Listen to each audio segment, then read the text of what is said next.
Bismillah. Assalamualaikum warahmatullahi wabarakatuh.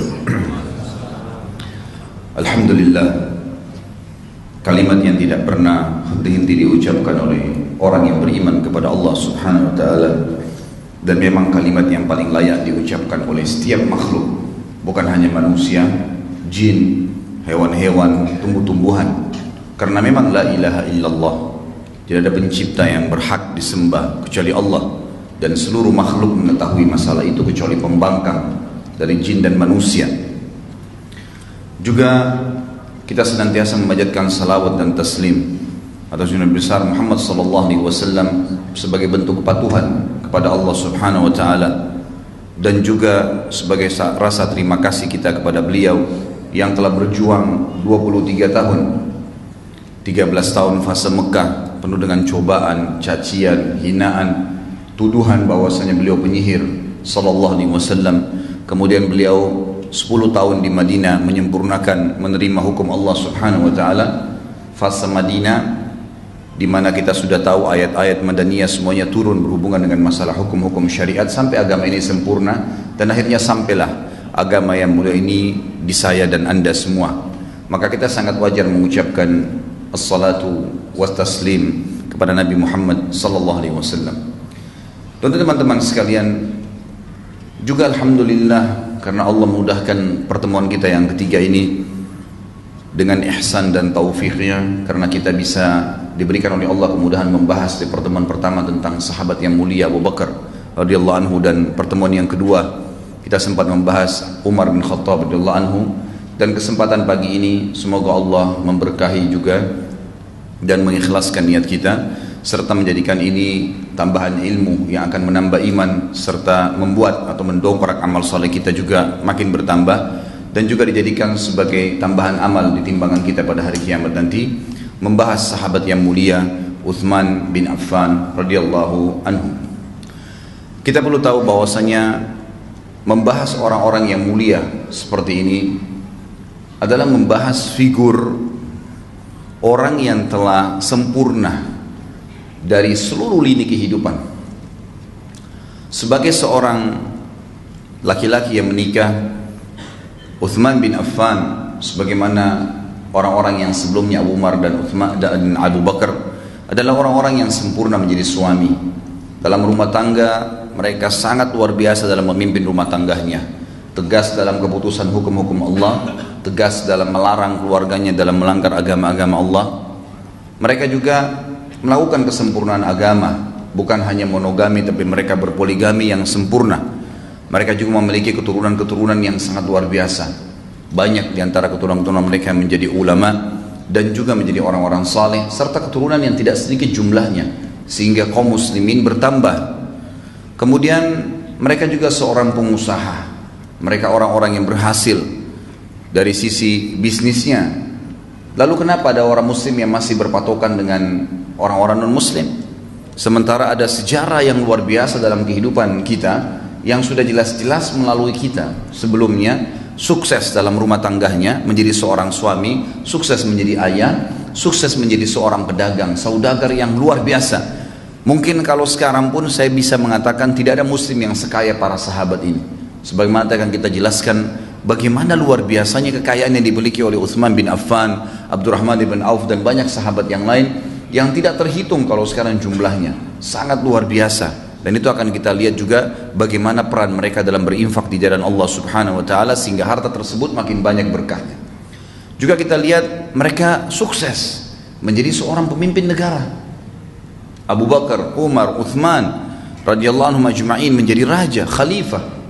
Dan kita lihat nanti di kehidupan Uthman bin Affan ekspansi Islam, menyempurnakan apa yang telah Umar bin Khattab lakukan radhiyallahu anhuma, sampai ke wilayah Persia disempurnakan semua, sebagian wilayah Khurasan yang belum terbuka, sampai ke perbatasan Cina, dan juga seluruh Afrika takluk di tangan Uthman bin Affan radhiyallahu anhu. Jadi Islam menyebar di mana-mana. Seorang raja yang sukses menyebarkan agama Islam, seorang raja yang kaya raya dari hartanya pribadi, bukan dari harta yang diambil dari pemerintahan. Seorang suami yang sukses, seorang ayah yang sukses, gitu kan. Luar biasa. dan yang tidak kalah pentingnya, bahkan lebih penting daripada sebelumnya, mereka telah mendapat jaminan dari Allah dan Rasulnya Sallallahu Alaihi Wasallam masuk ke dalam surga ya, tanpa hisab. Ini satu hal yang luar biasa. Kenapa masih banyak orang yang coba mengambil tauladan, contoh, masih mau menukil perkataan orang-orang selain mereka yang sudah sangat luar biasa dalam kehidupan sehari-hari. Cukuplah sabda Nabi SAW untuk Uthman bin Affan yang masyhur, ala astahi min rajulin istaha minhul malaikah. Tidakkah saya malu dengan seseorang yang malaikat pun malu dengannya. Ini satu hal yang luar biasa sebagaimana yang kita jelaskan riwayatnya. Sebelum jauh masuk ke dalam Uthman bin Affan radhiyallahu anhum, saya ingin melempar sebuah pertanyaan kecil kepada jemaah sekalian, seluruh muslimin yang mendengarkan ceramah ini tentunya. Maka Anda boleh jawab di diri Anda masing-masing. Kalau Anda belum tahu jawabannya, saya akan berikan jawaban. Kalau Anda sudah tahu, alhamdulillah, kita saling berbagi sehingga bisa menambah ilmu dan pengalaman. Judul kita adalah meraih surga dengan harta bersama Uthman bin Affan radhiyallahu anhu. Kalau kita lihat di sini meraih surga dengan harta, berarti ada hubungannya dengan harta. Pertanyaan saya adalah, antum bisa jawab ke diri sendiri masing-masing. Apakah Islam menyuruh kita menjadi orang kaya? Ini pertanyaan yang sederhana, tapi butuh jawaban yang dipenuhi dengan ilmu, dengan bukti ilmiah, bukan hanya sekedar jawaban biasa. Maka jawabannya, ikhwan dan akhwat sekalian, jelas, iya. Islam menyuruh kita untuk menjadi orang yang kaya. Kaya memiliki materi yang sumbernya jelas dari hal-hal yang halal. Dari mana dalilnya Ustaz? Bisa nggak dijelaskan kepada kami? Bukankah orang miskinnya muslimin lebih dulu masuk ke dalam surga sebelum orang kaya? Sebagaimana disebutkan dalam hadis sahih, saya akan menjawab iya. Dan ulama merincikan kenapa orang miskin lebih dulu masuk ke dalam surga, karena hisab mereka lebih cepat. Bukan berarti mereka mengalahkan orang-orang yang kaya. Sampai ulama berselisih pendapat dan ujung-ujungnya paling banyak pendapat tentang masalah mana yang lebih afdal. Orang kaya yang suka bersyukur dengan orang miskin yang suka bersabar. Mana yang lebih afdal posisinya?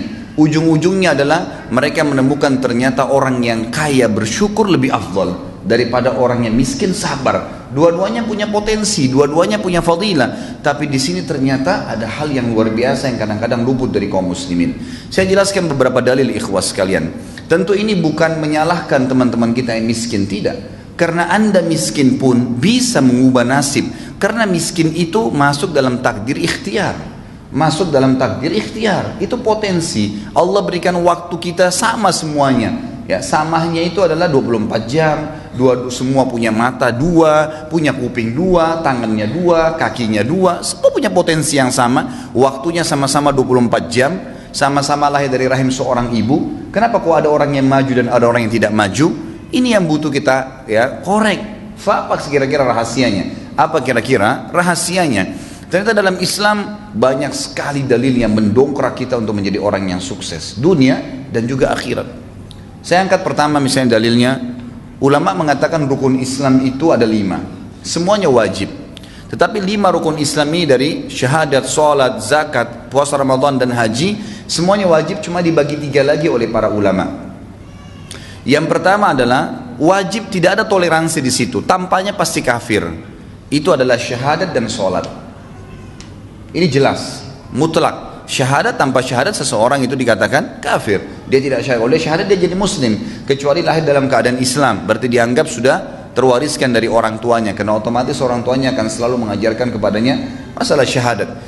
Kalau masalah sholat, yang meninggalkan secara pembangkangan, sebagaimana ulama mengatakan hukum tarkus sholah amdan wa jahdan, sengaja dan membangkang, itu kufur. Sebagaimana sabda Nabi SAW, al-ahdu ladhi bainana bainam tarkus salat faman taraka faqad kafar. Perbedaan dasar antara kami dengan orang-orang kafir adalah salat. Siapa yang meninggalkannya maka dia telah kufur.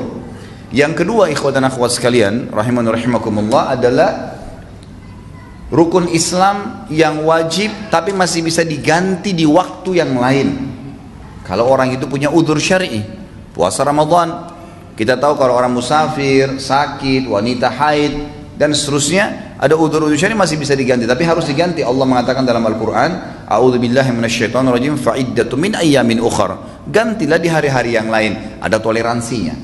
Yang ketiga yang jadi saksi bahasan kita, wajib tapi bagi yang mampu. Zakat dan haji. Perhatikan apa kata para ulama. Banyak orang Islam salah faham dengan dua rukun ini.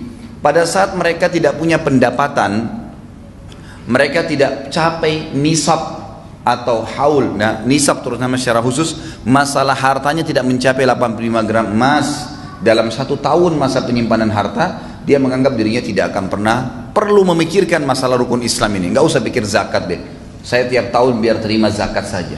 Ini pemahaman yang salah. Oh, kalau pergi haji biayanya mahal. Ya udah, saya kayaknya nggak, udah pendapatan gaji saya cuma 1 juta sebulan, 2 juta sebulan, kayaknya saya nggak mungkin pergi haji deh. Biayanya sampai 70-80 juta kalau NH plus. Maka mungkin saya tidak akan pernah haji. Ini pemahaman yang keliru sekali. Karena dia akan memvakumkan dirinya dan tidak mau mencapai target itu. Padahal sebenarnya seorang muslim, kata ulama, wajib baginya minimal niat. Mengatakan, ya Allah, mudah-mudahan satu waktu berdoa kepada Allah, saya dari tadinya menerima zakat, memberikan zakat. Bukan mustahil Allah ganti keadaannya. Lalu dia ikhtiar memasang program, kalau tahun ini saya terima zakat, tahun depan saya ingin memberikan zakat. Dengan niat yang saleh, niat yang baik, maka akan Allah SWT mudahkan jalannya, dan dia juga akan menjadikan atau mengatur program-program agar bisa mengeluarkan zakat. Tahun depan belum bisa, tahun depannya lagi. Yang penting, ya Allah, jangan buat saya meninggal kecuali saya sudah mengeluarkan zakat. Itu sebuah niat yang tulus. Begitu pula dengan haji. Ya Allah, sebelum saya meninggal saya ingin mengerjakan haji. Tahun depan, 2 tahun lagi, 3 tahun lagi, mulai menabung. Allah SWT berkahi. Berapa banyak orang yang menabung, ikhwah-akhwat sekalian, subhanallah, dananya baru 10 juta, tapi karena ada temannya, ada kerabatnya yang tahu dia nabung untuk haji, lalu dilengkapkan pada tahun depannya. Sudah kamu pergi haji, saya biayain selebihnya. Itu banyak terjadi. Akhirnya kan terpenuhi rukun Islamnya dengan niat dan tekad yang baik. Ini penting sekali. Dan ini sekaligus mendobrak ya pemahaman umat Islam bahwasanya lebih baik ya dalam keadaan miskin dan susah daripada keadaan kaya. Ini pemahaman yang salah. Dan Anda semua mampu untuk keluar daripada belenggu itu sebenarnya.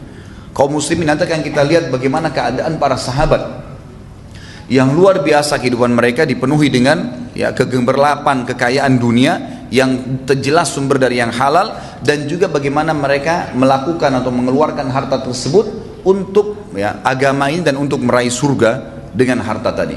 Dalil yang kedua, ikhwah-akhwat sekalian, tentang masalah pentingnya orang menjadi orang yang kaya, sebenarnya punya pendapatan. Kaya ini relatif ya, bukan berarti orang sudah punya triliunan rupiah. Kaya itu ulama berikan definisi adalah orang yang sehat badannya, kemudian punya pendapatan yang mencukupi untuk kebutuhan dia, dan juga bisa mengeluarkan untuk sedekah. Itu sudah kaya namanya, karena dia sudah punya pendapatan untuk keluarkan, jadi dia sudah tidak butuh bantuan orang. Itu namanya kaya. Jadi ini relatif, jangan difahamin berarti Ustadz tuntun supaya kita jadi seorang miliarder, bukan itu maksudnya. Tapi Anda sudah punya pendapatan yang mencukupi hidup Anda dan bisa leluasa membantu orang lain walaupun sebatas kemampuan kita. Itu sudah kaya namanya. Sebuah hadis Bukhari bahwasanya telah datang sahabat-sahabat yang miskin kepada Nabi SAW. Sebagian mereka datang lalu berkata, ya Rasulullah, sahabat-sahabat kami yang kaya banyak sekali di Madinah ini, mereka mengalahkan kami dari sisi pahala. Kami sholat, mereka sholat. Kami puasa, mereka puasa. Kami mengerjakan apa saja ya kegiatan berjihad, mereka berjihad. Artinya mereka melakukan apa yang kami lakukan, semua dapat pahalanya sama. Tapi mereka mengungguli kami karena mereka bersedekah dengan harta mereka. Kami nggak punya itu ya Rasulullah. Ajarkan kepada kami perbuatan amal yang kalau kami kerjakan kami bisa menyaingi mereka dari pahala sedekah mereka itu. Kata Nabi SAW, bacalah Subhanallah 33, Alhamdulillah 33, Allah Akbar 33. Hadis ini kebetulan tidak dikaitkan dengan masalah sholat umumnya, gitu kan? Sebagaimana ada hadis yang serupa, pernah Fatimah meminta kepada Nabi SAW radhiyallahu anha untuk diberikan seorang pembantu untuk membantu beliau. Lalu kata Nabi SAW, wahai Fatimah, maukah saya ajarkan kepada kamu perbuatan yang mengalahkan pembantu itu, mengalahkan, menghilangkan rasa capekmu? Bacalah Subhanallah 33, Alhamdulillah, Allah Akbar 33. Hadis yang serupa tadi terjadi pada awal saya bahaskan.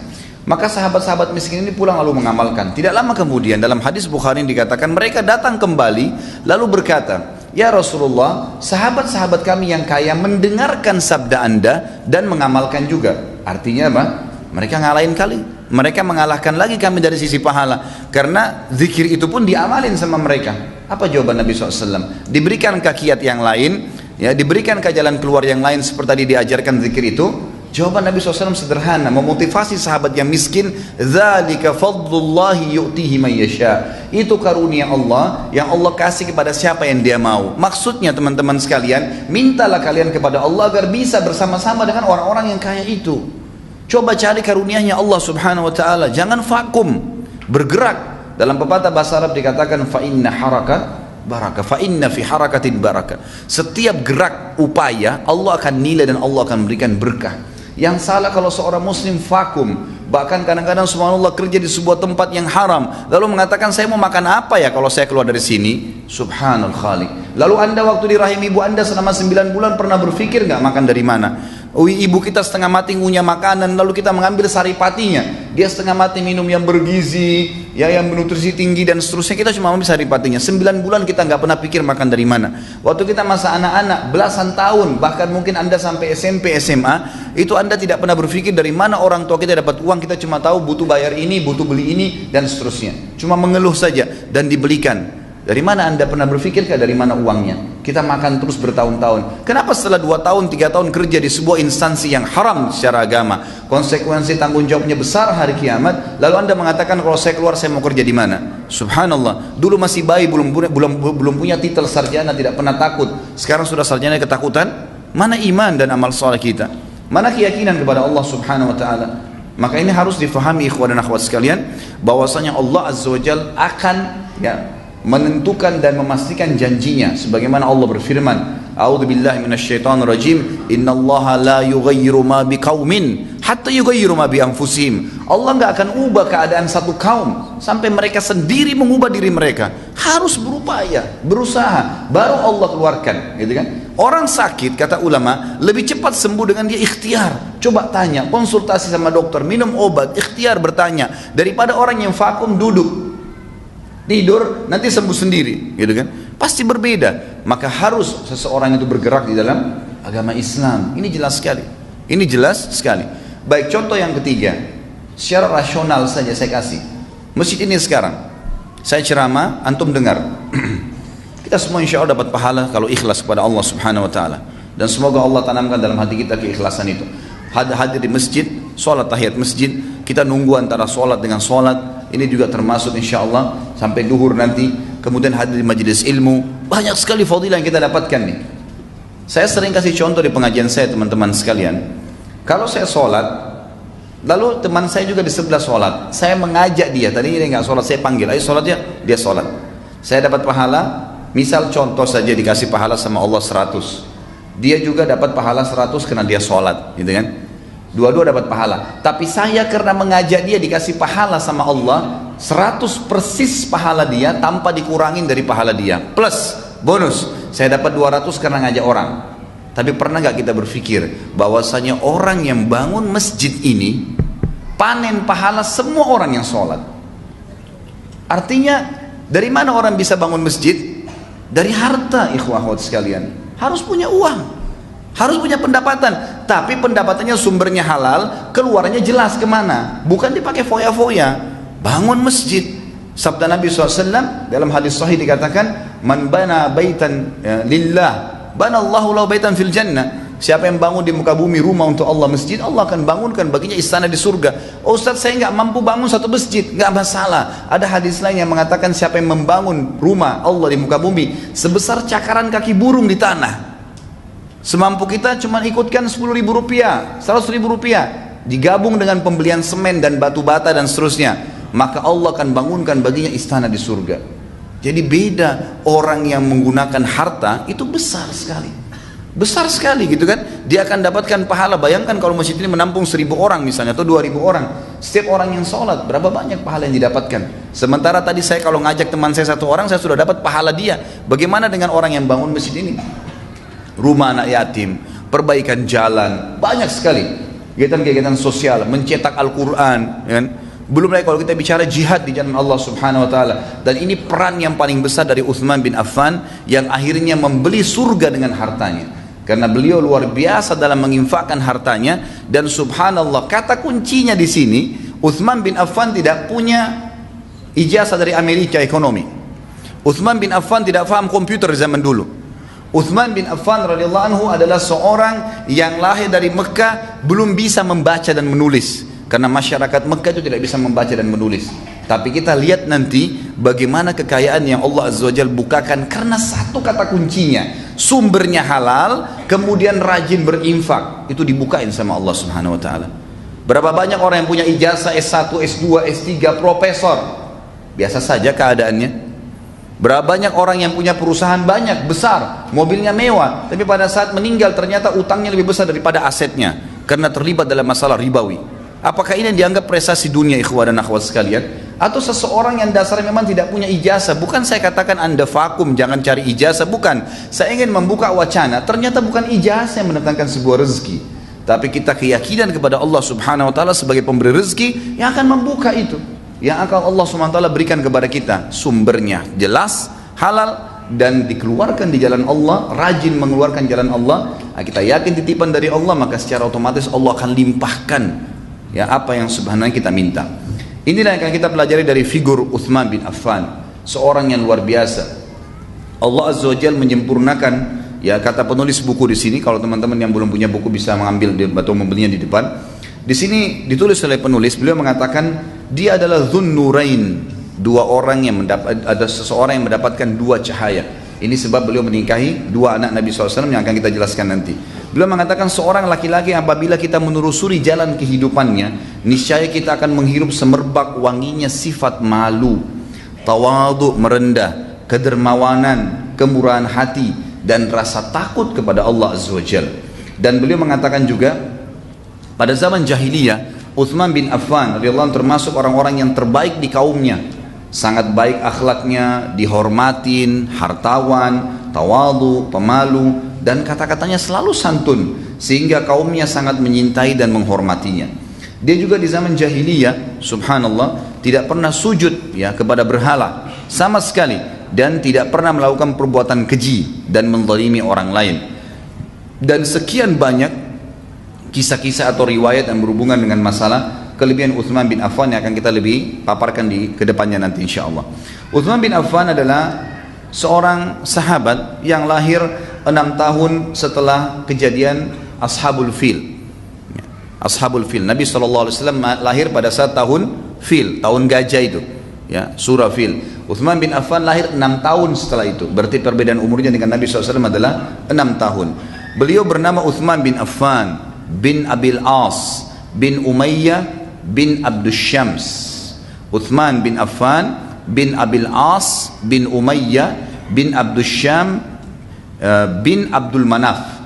Jadi beliau bertemu dengan Nabi SAW di Abdul Manafnya, ya, di kakek Nabi SAW, bin Abdul Manaf bin Qusay bin Kilab bin Murrah, dan seterusnya nasabnya sama dengan Nabi SAW.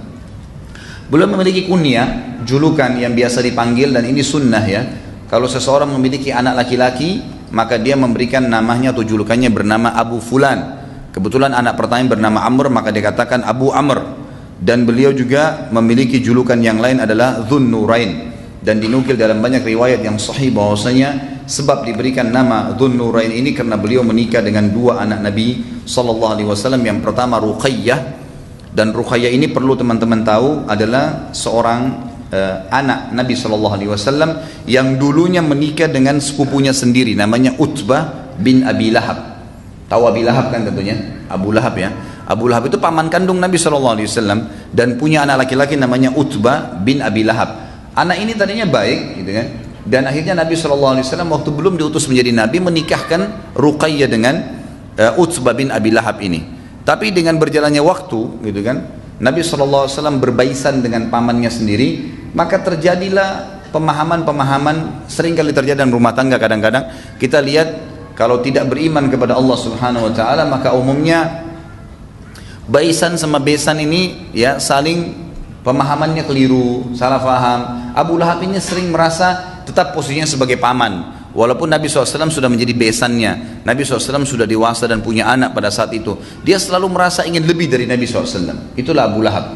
Maka pada saat Nabi SAW diutus menjadi Nabi, secara otomatis Abu Lahab pun harus tunduk dengan pendapat Nabi SAW. Ini yang membuat Abu Lahab tidak mau beriman. Dan akhirnya dia pun menyuruh anaknya Utbah untuk menceraikan Ruqayyah, gitu kan? Menceraikan Ruqayyah. Sebelumnya memang Uthman bin Affan dalam beberapa asar disebutkan sempat tertarik dengan Ruqayyah ini. Karena memang Uthman bin Affan ini, teman-teman sekalian, memiliki kelebihan fisik yang luar biasa. Beliau memang terkenal jarbu sama dengan Nabi SAW, tidak terlalu tinggi, tidak terlalu pendek, artinya memang sedang tingginya. Wajahnya sangat tampan, hidungnya mancung, giginya rapi, kekar tubuhnya, berjenggot lebat, kulitnya sawo matang, dan memiliki lengan betis yang besar. Ya, dan rambut beliau lebat serta jenggot yang lebat dimiliki oleh radhiyallahu anhu. Jadi beliau memang memiliki tubuh yang sangat kekar. Dan Ali radhiyallahu anhu sempat ditanya pada saat itu, dikatakan bagaimana atau beritahukan kepada kami tentang Uthman bin Affan. Dia berkata, dialah seorang laki-laki yang dipanggil di kalangan malaikat dengan gelar Dzun Nurain atau pemilik dua cahaya karena menikahi Ruqayyah. Dan setelah perang Badr terjadi tahun 2 Hijriah, Ruqayyah meninggal dunia, lalu Nabi SAW menikahkan dia dengan Ummu Kalthum radhiyallahu anhum ajma'in. Abdullah bin Mas'ud berkata, 3 orang dari Quraisy yang sangat terkenal di masa jahiliyah dan setelah Islam dengan ketampanan dan kemuliaan akhlaknya, itu adalah Abu Bakar, Uthman bin Affan, dan Abdullah ibn Rawaha radhiyallahu anhum ajma'in. Baik, kita lihat di sini masuk lebih dalam tentang bagaimana masuk Islamnya Uthman bin Affan radhiyallahu anhu. Uthman bin Affan memiliki seorang tante yang terkenal, dan akhirnya tantenya ini juga sempat masuk Islam, bernama Suda binti Quraiz radhiyallahu anha. Beliau sempat melihat waktu Uthman bin Affan mendengar bahwasanya Ruqayyah menikah dengan Utbah, sementara Uthman bin Affan memang tadinya kepengen ini melamar Ruqayyah, tapi sudah kedahuluan dengan sepupunya Ruqayyah sendiri. Akhirnya beliau sempat menyampaikan masalah tersebut kepada bibinya Suda binti Quraiz, ya. Kemudian Suda mengatakan ada berita gembira yang lebih baik daripada itu, ya. Kalau Ruqayyah sudah menikah dengan Utbah, ya sudah, ada berita gembira yang lebih baik daripada itu. Ayahnya Ruqayyah, Muhammad SAW, diutus menjadi nabi, dan dia akan mengeluarkan manusia dari kezaliman, dari kegelapan, dari menyembah berhala. Maka berimanlah kepadanya, maka kau akan mendapatkan kemuliaan dunia dan akhirat. Lalu Uthman bin Affan berkata, aku pergi sambil merenungi ucapan bibiku. Aku bertemu dengan Abu Bakar. Aku menyampaikan apa yang disampaikan bibiku kepadaku, maka Abu Bakar berkata, demi Allah bibimu telah berkata benar pada apa yang diberitakan kepadamu. Bibimu telah menyampaikan berita kebaikan kepadamu, wahai Uthman. Engkau seorang laki-laki yang berakal, tegas, tidak samar kebenaran bagimu, kebenaran di samping kebatilan tidak rancuh bagimu. Uthman berkata, lalu Abu Bakar berkata kepadaku, berhala-berhala apa yang disembah oleh kaum kita ini, bukankah itu cuma sebongkah batu pejal yang tuli, tidak mendengar dan tidak melihat? Lalu aku menjawab, kata Uthman, begitulah. Kata Abu Bakar, wahai Uthman, apa yang dikatakan oleh bibimu telah terwujud. Allah telah mengutus Rasulnya yang dinanti-nantikan. Allah mengutusnya kepada manusia seluruhnya dengan membawa agama petunjuk yang benar. Aku bertanya, Uthman bertanya kepada Abu Bakar, siapa dia? Abu Bakar menjawab, Muhammad bin Abdullah bin Abdul Muttalib. Lalu aku berkata kepada Abu Bakar, As-Sadiqul Amin, apakah yang kamu maksud adalah orang yang mendapatkan julukan yang jujur dan terpercaya? Karena Nabi SAW punya julukan ini di Mekah. Abu Bakar menjawab, benar, dialah orangnya. Aku berkata kepada Abu Bakar, maukah engkau menemaniku menghadapnya? Abu Bakar menjawab, iya. Uthman berkata, lalu kami pergi menemui Nabi SAW. Ketika melihatku, beliau langsung bersabda, wahai Uthman, jawablah seruhan Allah. Sesungguhnya aku adalah utusan Allah kepada kalian secara khusus dan kepada seluruh manusia secara umum. Maka Uthman berkata radhiyallahu anhu, demi Allah, begitu melihat Nabi SAW dan mendengar kata-katanya, aku langsung merasa tentram kepadanya. Aku pun membenarkan risalahnya. Kemudian aku bersaksi bahwasanya tidak ada ilah yang berhak diibadai dengan benar selain Allah, dan bahwasanya Muhammad adalah hamba dan utusannya. Tidak seorang pun dari kaum Nabi SAW, yaitu Bani Hashim, yang masuk Islam sampai saat itu, namun tidak seorang pun, yaitu Bani Hashim, Tidak seorang pun dari kaum Nabi SAW, yaitu Bani Hashim, yang masuk Islam sampai saat itu. Namun tidak seorang pun dari mereka yang memusuhi Nabi SAW selain pamannya Abu Lahab. Sampai turunlah firman Allah Subhanahu Wa Taala surah Al-Masad yang sudah kita tahu. A'udzubillahi